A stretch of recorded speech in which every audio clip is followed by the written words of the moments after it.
चलो बच्चों शुरू करते हैं। क्लास 9 इंफॉर्मेशन टेक्नोलॉजी का चैप्टर 7 है, सूचना एवं संचार प्रौद्योगिकी के अनुप्रयोग। और इसके अंदर हमने एक पहला पार्ट पढ़ लिया था जिसके अंदर कुछ सूचना प्रौद्योगिकी के बारे में, ई गवर्नेंस के बारे में कुछ पढ़ा था हमने। ठीक है, आज हम पढ़ेंगे डिजिटल इंडिया प्रोग्राम क्या है, ई कॉमर्स क्या है और ई मित्र। ठीक, इन 3 टॉपिक के बारे में पढ़ेंगे। लेकिन इससे पहले जो हमने पढ़ा था ना ई गवर्नेंस, तो उसका एक टॉपिक छूट गया था, advantage of e commerce, e governance. E governance के जो लाभ हैं, ठीक है, तो पहले उसको देख लेते हैं, फिर अब अपन डिजिटल इंडिया और ई कॉमर्स और ई मित्र के बारे में पढ़ते हैं।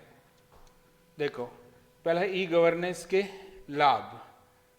ये सभी नागरिकों को प्रदान की जाने वाली सेवा की गुणवत्ता को सुधार का अवसर प्रदान करती है या करता है।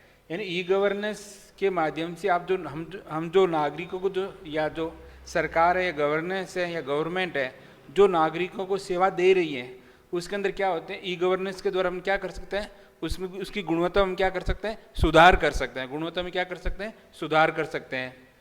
ये नागरिकों को सेवा प्रदान करने की सुविधा को सरल बनाता है। तो इसके द्वारा जो नागरिकों को हम सेवा उपलब्ध करवा रहे हैं या गवर्नमेंट के द्वारा जो सेवा उपलब्ध करवाई जा रही है नागरिकों के लिए, उसको क्या करता है, ये सरल बनाता है। ये सरकारी प्रबंधन की विभिन्न स्तर, विभिन्न लेयरों का विलोपन करता है। और ये क्या करता है, जो सरकार के विभिन्न स्तर है, जो लेयर है, इनको क्या करता है, खत्म करता है। कौन करता है, ई शासन यानी ई गवर्नेंस। ई गवर्नेंस नागरिकों, उद्यमियों और निचले स्तर के सरकारी कर्मचारियों को सूचना प्राप्त करना आसान बनाता है। और ई शासन के द्वारा किसी को भी अगर सूचना प्राप्त करनी है तो ये क्या होते हैं, आसानी से सूचना प्राप्त कर सकता है। सरकार के आंतरिक और बाहरी क्रियाकलापों को नागरिकों की आवश्यकता के लिए शीघ्र उत्तर देना यानी उत्तर देने वाला बनाता है। और साथ ही जो सरकार के जो भी क्रियाकलाप हैं तो उसको नागरिक आसानी से, शीघ्रता से उसका रिस्पॉन्स या उत्तर दे सकते हैं। सरकारी कर्मचारियों को आसानी और निपुणता से कार्य संपादन करने की क्षमता प्रदान करता है। साथ में ऑनलाइन सुविधाओं के माध्यम से नागरिकों की राय जानने, प्रशासन में भागीदारी को भी सुनिश्चित करता है। प्रशासन को घूसखोरी और बिचौलियों से क्या करता है, मुक्त बनाता है। ठीक है, चलो पार्ट 7 है एप्लीकेशन ऑफ आईसीटी। और आज आईसीटी के हम 3 टॉपिक पढ़े। पहला कौन सा है, डिजिटल इंडिया कार्यक्रम, डिजिटल इंडिया प्रोग्राम। देखो डिजिटल इंडिया पहले तो कब शुरुआत हो, तो आप लिख सकते हो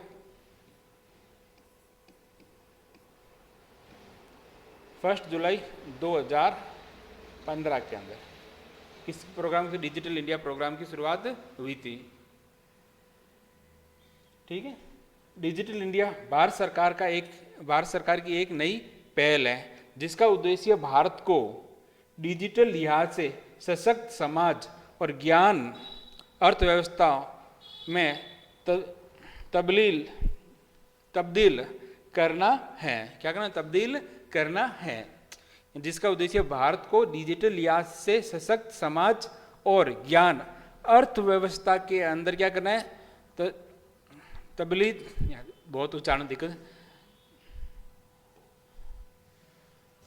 तब्दील करना है, तब्दील करना है इसके तहत जिस लक्ष्य को पाने पर ध्यान केंद्रित किया जा रहा है वह है भारतीय प्रतिभा। किस पे ध्यान क्या कर रहा है, भारतीय प्रतिभा यानी भारत की आईटी प्लस सूचना प्रौद्योगिकी बराबर कल का भारत। तो किस पर ध्यान केंद्रित किया था, भारतीय प्रतिभा प्लस सूचना प्रौद्योगिकी बराबर क्या होगा, कल का भारत। डिजिटल इंडिया एक व्यापक कार्यक्रम है। डिजिटल इंडिया क्या है, एक व्यापक कार्यक्रम है, व्यापक कार्यक्रम है जो अनेक सरकारी मंत्रालयों और विभागों को कवर करता है। यह तरह तरह के आइडिया और विचारों को एकल एवं व्यापक विजन में समाहित करता है ताकि इसमें से हर विचार एक बड़े लक्ष्य का हिस्सा नजर आए। और डिजिटल इंडिया कार्यक्रम है, डिजिटल इंडिया कार्यक्रम का समन्वय DEITY, department of electronics and information technology, Y का मतलब योजना है, ठीक है, द्वारा किया जाना है। वहीं इस पर अमल समुच्ची सरकार के द्वारा किया जाना है, और उसको जो रियल के अंदर प्रतिपादित करना है वो किसका, पूरी सरकार के द्वारा। डिजिटल इंडिया का विजन 3 प्रमुख क्षेत्रों पर केंद्रित है, और ये है हर नागरिक के लिए उपयोगिता के तौर पर डिजिटल ढांचा, यानी प्रत्येक नागरिकों के लिए डिजिटल ढांचा उपलब्ध होना चाहिए, और मांग पर संचालन एवं सेवाएं नागरिकों का डिजिटल सशक्तिकरण करना। और दूसरा, मांग पर संचालन और सेवाएं यानी डिमांड के अनुसार उनको डिजिटल उपकरण उपलब्ध करवाना है, और नागरिकों को डिजिटली सशक्त करना यानी डिजिटल के प्रति जागरूक बनाना। कार्यक्रम की उपयोगिता, हर नागरिक के लिए उपयोगिता के तौर पर डिजिटल ढांचे में यह उपलब्ध है। नागरिकों को सेवाएं मुहैया करवाने के लिए एक प्रमुख उपयोग के रूप में हाई स्पीड इंटरनेट, ये नागरिकों के लिए क्या होना चाहिए, हाई स्पीड इंटरनेट उपलब्ध होना चाहिए। डिजिटल पहचान अंकित करने का ऐसा उद्गम स्थान हो जो अनोखा, ऑनलाइन और हर नागरिक के लिए प्रमाणित करने योग्य हो। मोबाइल फोन और बैंक खाते में ऐसी सुविधा जिसमें डिजिटल व वित्तीय मामलों में नागरिकों की भागीदारी हो। पब्लिक क्लाउड पर साझा करने योग्य निजी स्थान यानी पब्लिक क्लाउड उपलब्ध होना चाहिए, जहाँ पर वो अपने जो निजी डॉक्यूमेंट है वो वहाँ पर साझा कर सकते हैं, शेयर कर सकते हैं। और साथ में सुरक्षित साइबर स्पेस होना चाहिए। सभी विभागों और न्यायालयों में मांग पर समेकित सेवाओं समेत शासन व सेवाओं और ऑनलाइन और मोबाइल प्लेटफॉर्म पर सही समय पर सेवाओं को उपलब्धता, यानी शासन की जितनी भी सेवाएं हैं वो मोबाइल यानी जो ऑनलाइन प्लेटफॉर्म है उसको सही समय पर क्या होनी चाहिए, सेवाएं उपलब्ध होनी चाहिए। सभी नागरिकों को क्लाउड ऐप पर उपलब्ध रहने का अधिकार है, और जो ठीक है, नागरिकों को डिजिटल सशक्त बनाने के साथ ही सार्वभौमिक डिजिटल साक्षरता, सर्वत्र सुगम डिजिटल संसाधनों सेवाओं की भारतीय भाषाओं में उपलब्धता, यानी जो डिजिटल संसाधन है वो कौन सी भाषा, भारतीय भाषाओं के अंदर भी उपलब्ध होने चाहिए। सुशासन के लिए डिजिटल प्लेटफॉर्म और पोर्टेबिलिटी के सभी अधिकारों को क्लाउड के जरिए सहयोगपूर्ण बनाना, और नागरिकों को शासकीय दस्तावेजों या प्रमाण पत्रों आदि को उसकी मौजूदगी के बिना भी भरा जा सकेगा। और डिजिटल इंडिया की जो योजना है इसके अंदर 9 स्तंभ सम्मिलित किए गए हैं। एक तो ब्रॉडबैंड हाई स्पीड, अगला है मोबाइल कनेक्टिविटी के लिए सार्वभौमिक एक्सेस होना चाहिए, जनता इंटरनेट एक्सेस कार्यक्रम, यानी जो भी पब्लिक प्लेटफॉर्म है वहाँ पर जैसे एयरपोर्ट है, रेलवे स्टेशन है, वहाँ पर क्या इंटरनेट सुविधा उपलब्ध होनी चाहिए। ई गवर्नेंस तकनीक के जरिए सरकार में सुधार, ई क्रांति के जरिए सेवाओं को इलेक्ट्रॉनिक रूप में प्रदान करना, सभी के लिए सूचनाएं या सूचना सभी के लिए उपलब्ध होनी चाहिए। इलेक्ट्रॉनिक्स उत्पादन यानी इलेक्ट्रॉनिक जो उपकरण उनका उत्पादन होना चाहिए। नौकरियों के लिए IT के क्षेत्र के अंदर सुधार होना चाहिए। जल्दी पैदावार कार्यक्रम, ये थोड़ा सा हटा देते हैं इसको, ठीक है। ये सभी एक मिश्रित कार्यक्रम है, इन सभी मंत्रालयों और सरकारी विभागों से जुड़े हुए। अगला है ई मित्र। अब सरकार ई गवर्नेंस का अगर आप लाभ उठाना चाहते हो तो राजस्थान गवर्नमेंट की एक सेवा है जिसको हम कहते हैं ई मित्र। क्या कहते हैं? ई मित्र। तो ई मित्र राजस्थान सरकार के द्वारा सरकार के विभिन्न कार्यों को फायदा उठाने के लिए सभी जिलों में ऑनलाइन और ऑफलाइन कार्य करने के लिए बनाई गई एक ई गवर्नेंस योजना है, जिसके अंदर जन्म मृत्यु के प्रमाण पत्र है, विवाह प्रमाण पत्र है, जाति प्रमाण पत्र है, सरकारी योजनाओं में आवेदन करना, पानी बिजली के नए कनेक्शन के लिए आवेदन करना, स्कूल कॉलेज की फीस भरनी हो, तो इनके लिए एक अब सरकारी ऑफिस या कॉलेज अथवा स्कूल के चक्कर लगाने की जरूरत नहीं है या रह गई है। ई मित्र कोर्स क्यों, यानी ई मित्र जो सर्विस ई मित्र सेंटर है या ई मित्र मोबाइल ऐप पर अब ये सारी सुविधाएं मौजूद हैं। राज्य सरकार ने विभिन्न विभागों से जुड़ी 105 सुविधाओं को ई मित्र, और देखो अभी 105 नहीं और भी ऐड हो गई है क्योंकि ये पहले की इंफॉर्मेशन है, ठीक है, पोर्टल पर जोड़ा है। इन सुविधाओं को का इस्तेमाल करने के लिए कोई भी नागरिक ई मित्र को या फिर ई मित्र सेंटर पर जाकर आवेदन कर सकता है, अथवा मोबाइल ऐप जो SSO ID है, ई मित्र ऐप डाउनलोड कर इसका इस्तेमाल किया जा सकता है। अब देखो ई मित्र आप क्या मिलेगा, जन्म मृत्यु प्रमाण पत्र, जाति प्रमाण पत्र, अल्पसंख्यक प्रमाण पत्र, विकलांगता प्रमाण पत्र, डुप्लीकेट रजिस्ट्रेशन प्रमाण पत्र, पुलिस क्लियरेंस सर्टिफिकेट समेत 10 तरह के प्रमाण पत्र ई मित्र सेंटर पर उपलब्ध होंगे, ई मित्र कियोस्कों पर उपलब्ध होंगे। इसके अलावा लर्निंग लाइसेंस चाहिए, लर्निंग लाइसेंस, नया ड्राइविंग लाइसेंस बनाना हो, ड्राइविंग लाइसेंस का रिन्यू करवाना हो या डुप्लीकेट ड्राइविंग लाइसेंस निकालना हो, नई श्रेणी की ड्राइविंग लाइसेंस के लिए आवेदन करना हो, या इंटरनेशनल ड्राइविंग परमिट के लिए भी ई मित्र पर आवेदन किया जा सकता है। अब इसके अलावा जो मूल निवास प्रमाण पत्र हैं, जो पेंशनर है जो पेंशन लेते हैं का मेडिकल करवाना हो, पुलिस वेरिफिकेशन करवाना हो, घरेलू नौकर का सत्यापन करना हो, किराएदार का सत्यापन करना हो, हाउसिंग बोर्ड की मासिक किस्त हो, या समाज कल्याण विभाग की योजनाएं हैं जैसे छात्रवृत्ति है, ड्राइविंग लाइसेंस रिन्यू वालो, नया ड्राइविंग लाइसेंस हो, डुप्लीकेट RC समेत कई ऐसी सुविधाएं जो ई मित्र पर उपलब्ध हैं। और समाज कल्याण विभाग, राजस्व, डिस्कॉम जो है कृषि समेत अनेक योजनाओं के लिए आवेदन फॉर्म ई मित्र पर हैं।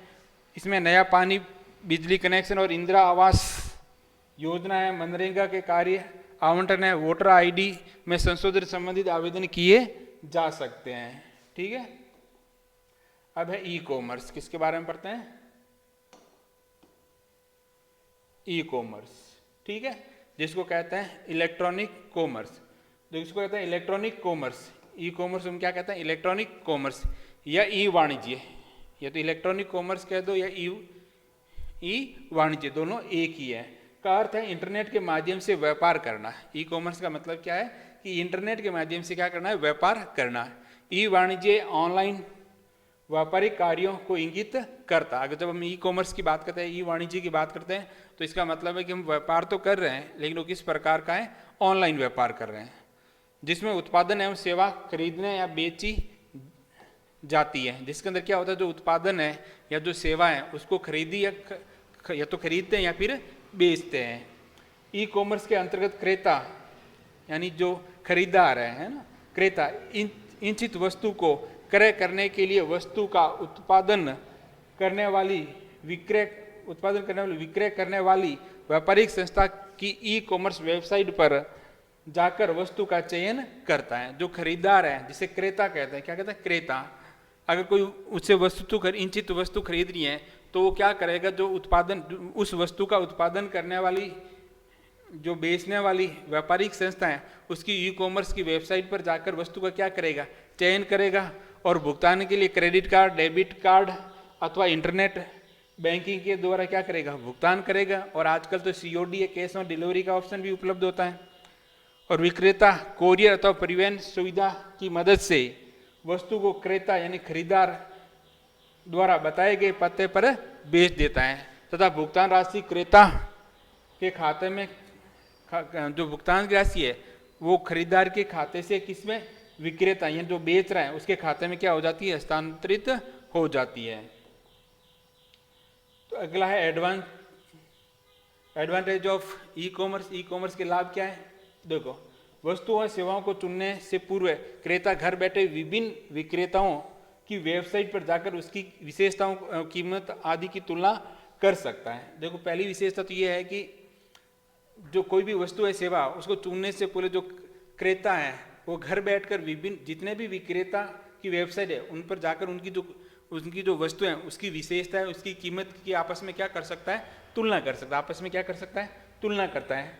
और चयन के लिए अनेक विकल्प उपलब्ध होते हैं। साथ ही उसको भी क्या कह सकते हैं, क्योंकि वो विभिन्न प्लेटफॉर्म पर जाकर वो किसी वस्तु की तुलना करता है, ठीक है, तो उसके पास बहुत सारे विकल्प उपलब्ध होते हैं, वो किसी भी विकल्प का इस्तेमाल कर सकता है, ठीक है। ई वाणिज्य से उत्पादक और क्रेता के मध्य स्थलों की श्रृंखला छोटी हो जाती है, क्योंकि देखो इसके अंदर के नॉर्मल जो हम ऑफलाइन करते हैं तो उसकी जो चेन होती है, जैसे किसी ने कोई प्रोडक्ट बनाया होगा, फिर उसने सप्लाई करने, बीच में बहुत सारे क्या बिचौलिया होते हैं। लेकिन ई कॉमर्स के द्वारा वो जो बीच वाली श्रृंखला है उसको हम क्या करें, या छोटी हो जाती है या नहीं के बराबर रहती है, जिससे क्या लागत में कमी आ जाती है। इसमें उत्पादन और क्रेता की तुलनात्मक रूप में कम मूल्य पर वस्तुओं को क्रय करने के अवसर प्रदान करता है, क्योंकि बीच में बिचौलिया की संख्या क्या हो जाती है? कम हो जाती है, श्रृंखला छोटी हो जाती है, जिससे वस्तु की कीमत क्या हो जाती है? कम हो जाती है। और जो खरीदार है उसको तुलनात्मक रूप से वस्तु का मूल्य क्या मिलता है? कम रुपए में वस्तु खरीदने का अवसर मिलता है। ई कॉमर्स में व्यापारिक सूचनाओं को आदान प्रदान इंटरनेट के माध्यम से ऑनलाइन होता है, जिससे व्यापारिक सूचनाओं को आदान प्रदान की लागत व समय में कमी आती है। और दूसरी बात, ई कॉमर्स में जितनी भी सूचनाएं होती हैं उसका आदान प्रदान के इंटरनेट के माध्यम से होता है। जैसे अगर कोई खरीदार है, ठीक है, वो दुकानदार के पास जाता है तो वहाँ पर उस चीज़ को बताने के अंदर समय की क्या वेस्टेज जाता है, जबकि ये तो सब कुछ इंटरनेट के अंदर ही होता है। तो दुकानदार का जो बेचने वाला है, प्रोडक्ट बेचने वाला है, उसके समय की क्या हो जाती है? बचत हो जाती है।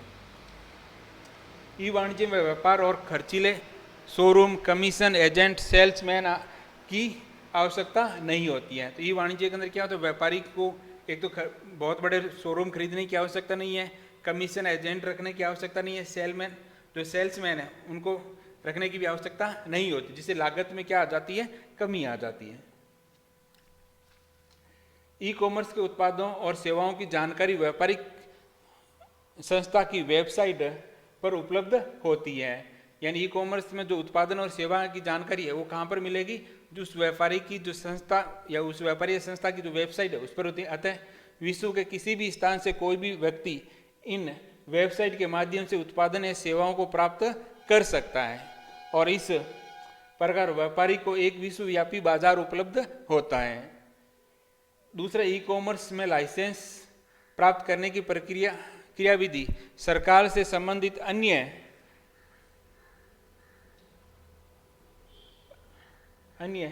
कार्यकलापों अथवा प्राप्ति प्रक्रिया को पारदर्शी बनाता है, क्योंकि देखिए इसमें बहुत प्रकार के अपने लाइसेंस लेने की आवश्यकता नहीं होती।